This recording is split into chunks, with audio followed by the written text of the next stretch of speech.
IFTM विश्वविद्यालय में school of education and humanities द्वारा Indian council of social science research उत्तरी क्षेत्रीय केंद्र नई दिल्ली के सहयोग से विकसित भारत 2047 भारतीय ज्ञान प्रणाली की निरंतरता विषय पर 2 दिवसीय राष्ट्रीय सेमिनार का शुक्रवार को शुभारंभ हुआ।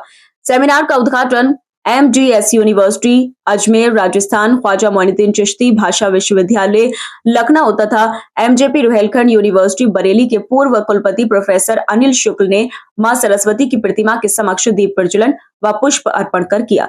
इस अवसर पर विश्वविद्यालय के कुलपति प्रोफेसर महेंद्र प्रसाद पांडे ने सेमिनार के सफल आयोजन हेतु शुभकामनाएं दी। सेमिनार के मुख्य अतिथि प्रोफेसर शुक्ल ने कहा कि यदि हमें विकसित भारत का निर्माण करना है तो सबसे पहले विद्यार्थियों को चुनौतियों का समाधान करने के लिए तैयार करना होगा। विद्यार्थियों में संस्कार, संवेदना और राष्ट्र के प्रति समर्पण की भावना को विकसित करना पड़ेगा।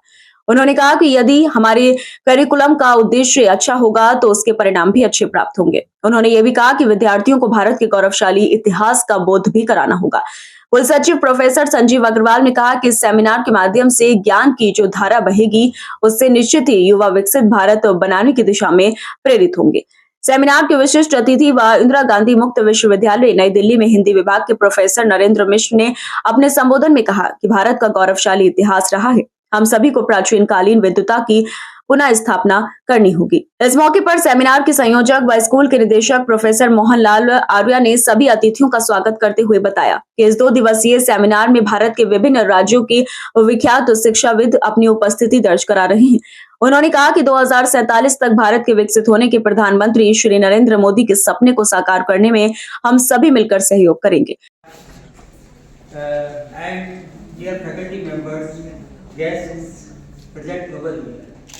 First, I will say that I am very much elated to be part of the program because that is the basic duty of the knowledge providers to contribute for the development of the nation, and that is very sure and certain we will be a developed economy of the world. I express my gratitude to Professor Anil Shukla and to all whosoever is present over here, and I feel that we all will contribute and will learn from the keynote speakers and will interact with them, and will have a nice conclusion to that we will inculcate to our students, and we all will be doing for the betterment of the nation and will make it strong and dynamic. See, the role of capital, that is important, but along with that, the Government of India has announced NEP 2020. The purpose is to develop intellectual capital through research and through multidisciplinary education.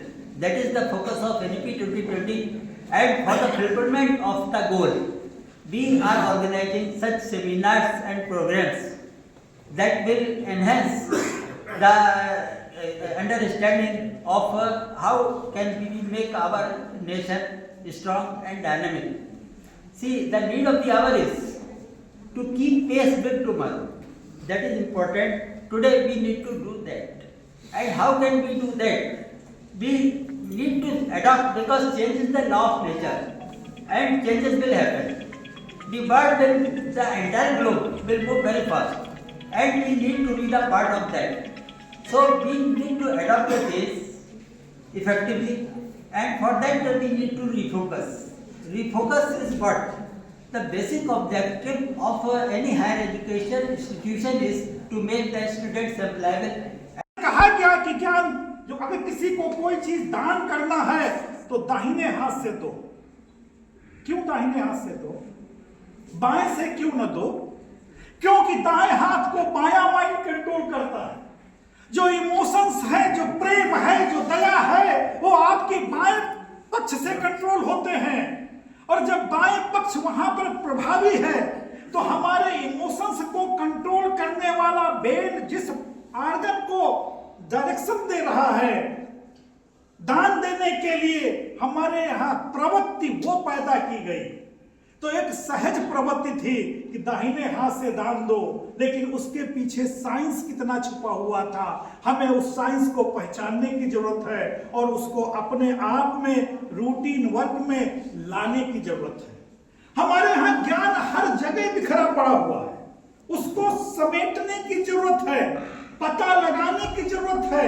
हमारा समाज हमको रोकता ही नहीं है कि तुम नए पक्ष को इसमें अगर कोई नई चीज अच्छी मिल रही है तो उसको निश्चित रूप से प्रोफेसर आर्या ने बताया कि सेमिनार में 4 तकनीकी सत्र आयोजित होंगे, जिनमें भारत के प्रतिष्ठित संस्थानों के शिक्षक और शोधार्थी अपने शोध पत्र प्रस्तुत करेंगे। सेमिनार में उपस्थित प्रति कुलपति external affairs professor Rahul Kumar Mishra, प्रति कुलपति एकेडमिक्स एंड एडमिनिस्ट्रेशन प्रोफेसर वैभव त्रिवेदी एवं प्रति कुलपति research and development professor Navneet Verma ने सभी प्रतिभागियों का उत्साहवर्धन किया। 2 तकनीकी सत्रों के दौरान ऑफलाइन और ऑनलाइन माध्यम से 50 से अधिक शोध पत्र प्रस्तुत किए गए। राजकीय पीजी कॉलेज रामनगर भूगोल विभाग के assistant professor doctor DN Joshi, Guru Gobind Singh Indraprastha university Nai Delhi के associate professor doctor Sachin Bharti, IIT Patna के assistant professor doctor Akshay Tripathi ने तकनीकी सत्रों की अध्यक्षता की। उद्घाटन सत्र के दौरान अतिथियों के द्वारा सेमिनार का भी विमोचन किया गया। सेमिनार का संचालन शिक्षा विभाग की डॉक्टर निकिता यादव व अंग्रेजी विभाग की सुश्री पुरोबी बनर्जी ने किया। कार्यक्रम के सफल आयोजन में सह संयोजक डॉक्टर राजेश कुमार शुक्ल, आयोजन सचिव डॉक्टर राजकुमारी गोला, डॉक्टर लक्ष्मी मिश्रा, श्री पुलकित शर्मा समेत आयोजन समिति के सभी सदस्यों की विशेष भूमिका रही। इस अवसर पर विश्वविद्यालय के सभी निदेशक, विभाग अध्यक्ष, शिक्षक व शोधार्थी उपस्थित रहे। भारतीय ज्ञान परंपरा पर 2 दिवसीय नेशनल सेमिनार का आयोजन किया गया, जिसका उद्घाटन MDS विश्वविद्यालय अजमेर, भाषा विश्वविद्यालय लखनऊ और MJP रेलखंड विश्वविद्यालय बरेली के पूर्व कुलपति प्रोफेसर अनिल शुक्ला द्वारा किया गया। इस सेमिनार में देश के विभिन्न भागों से 150 से अधिक प्रतिभागियों ने भाग किया, जिसमें शिक्षाविद, शोधार्थी एवं विद्यार्थी सम्मिलित हैं। हम उम्मीद करते हैं और आशा भी करते हैं कि इस प्रकार के सेमिनारों के आयोजन से जो माननीय प्रधानमंत्री नरेंद्र मोदी जी का जो सपना है विकसित भारत 2047, उसको पूरा करने में हम अपना योगदान दे सकेंगे। और यह भी उम्मीद करते हैं कि हम सभी इसी प्रकार के मंचों पर एकत्र होकर के इस प्रकार के उद्देश्यों को जो हमारी सरकारों द्वारा दिए जाते हैं, हम उनको पूर्ण करने में अपना सहयोग दे सकेंगे। हमारा विश्वविद्यालय इसी दिशा में आगे कार्य करेगा और करता रहेगा।